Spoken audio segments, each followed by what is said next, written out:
Voilà, continuons la vidéo de ce monsieur. Vatican II. Alors la fraternité Saint-Pédis,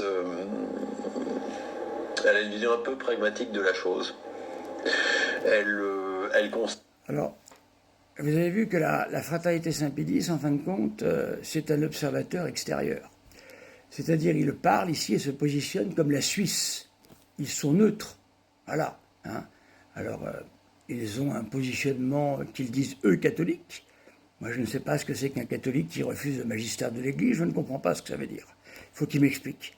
Qu'est-ce que c'est que les catholiques qui refusent le magistère de l'Église depuis Pie XII? Je ne comprends pas. Il faut qu'on m'explique. Voilà. Qu'est-ce que c'est que des catholiques qui n'obéissent pas à l'autorité légitime, c'est-à-dire le pape? Dans ces cas-là, dites-vous, c'est les vacantistes. Ça serait plus cohérent. Parce que ne pas obéir au pape parce que ce ne serait pas le pape, au moins c'est un argument. Évidemment, un argument totalement faux et mensonger, mais au moins c'est un argument. Vous dites que vous n'êtes pas, c'est les vacantistes, vous dites catholique, mais vous n'obéissez pas à l'autorité légitime. Je ne comprends pas votre positionnement. Donc vous vous positionnez à l'extérieur, vous êtes un observateur neutre, comme l'est la Suisse, voilà. Vous regardez la guerre et la bataille de loin, sans vous engager en rien, et vous dites « Ah ben là ça va pas ». C'est même une position assez stupéfiante. Continuons. Un petit peu les orientations, les axes qui sont posés. Et on pourrait constater quand même que l'herméneutique de la rupture est quand même une façon de voir le Concile Vatican II. Ça, c'est totalement fini. Les gens ne parlent plus du Concile Vatican II, je ne sais pas si vous avez remarqué.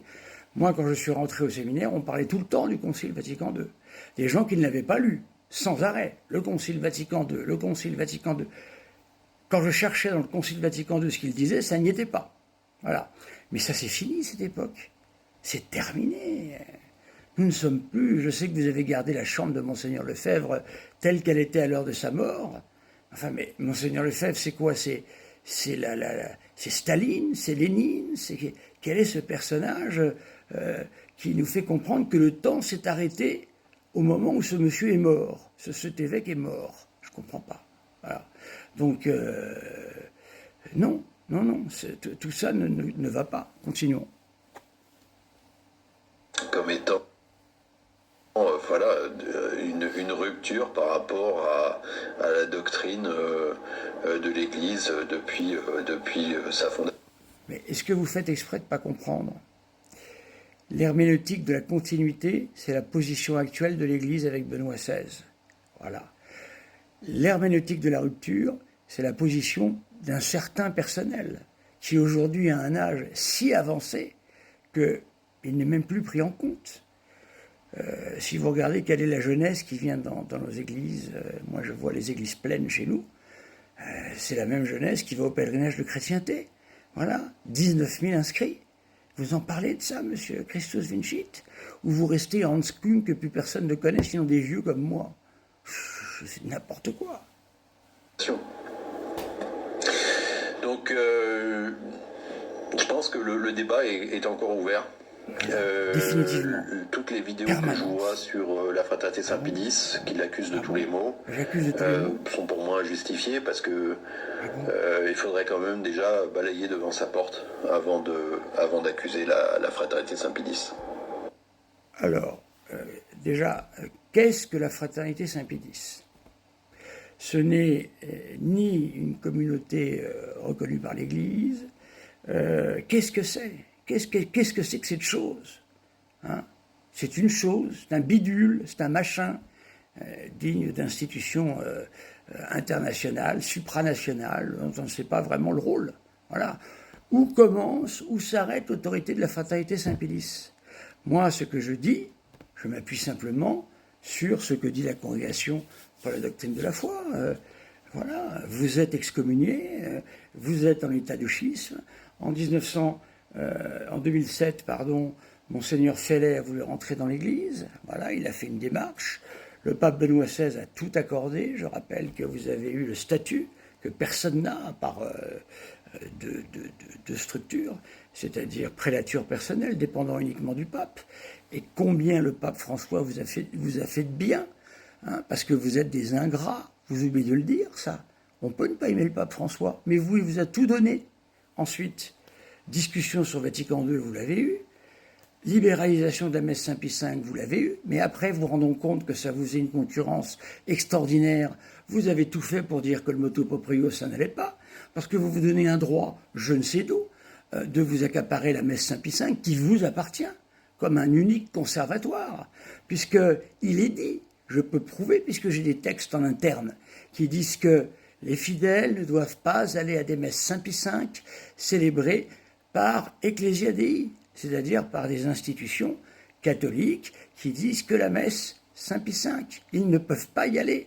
Pourquoi, monsieur Christus Vincit, j'aimerais comprendre, pourquoi vous traitez de rallier l'abbé Laguérie? L'abbé Laguérie est-il un hérétique dangereux? C'est vous, les schismatiques et hérétiques maintenant, puisque vous ne suivez pas le Concile Vatican II, ce qui veut dire vous ne suivez pas le catéchisme de Vatican II, puisque c'est une allergie pour vous, Vatican II. Voilà. Et je remarque que dans votre vidéo, il n'y a pas un mot de Vatican II, ce qui est tout de même extraordinaire. C'est le même paradoxe que Monseigneur Lefebvre, le plus anti-Vatican II qu'on connaisse, qui a signé des deux mains tous les actes du Concile, tous les décrets du Concile Vatican II, sans y apporter la moindre remarque, qui a tout signé et qui n'a jamais remisé sa parole. Si oui, source, où l'a-t-il écrit? Je n'ai jamais lu que Monseigneur Lefebvre disait « Je regrette d'avoir signé les décrets du Concile Vatican II ». Jamais. Léon XIII, pas un mot. Le ralliement de Léon XIII par le professeur de Mattei, pas un mot, jamais. Condamnation de l'action française par Pie XI, création de l'action catholique par Pie XI, qui va devenir un organe communiste à travers la jeunesse ouvrière catholique, qui va accueillir Georges Marchais au Bourget avec 17 évêques. Jamais un mot là-dessus, jamais, jamais. Voilà. Donc mes amis, moi je suis dans une situation avec vous, je ne comprends rien. La seule analogie qui m'est venue, ce sont ceux que je connais dans le judaïsme qui ne veulent pas entendre parler du Messie. Voilà. Moi, quand j'ai quitté le judaïsme, j'ai dit, je suis un juif, comme l'a fait le cardinal Lustiger jadis, eh bien, je suis juif, et je quitte mes coreligionnaires, ceux avec qui je suis né, mes amis d'enfance, etc. Je quitte ces gens-là, non pas pour les quitter, mais pour suivre le Messia, le Messia, notre Seigneur, Jésus-Christ. Voilà. Mais j'ai l'impression que vous êtes un peu dans cette situation-là, mes amis. Vous entretenez une situation de fait qui n'existe plus, avec des noms que vous sortez d'outre-tombe.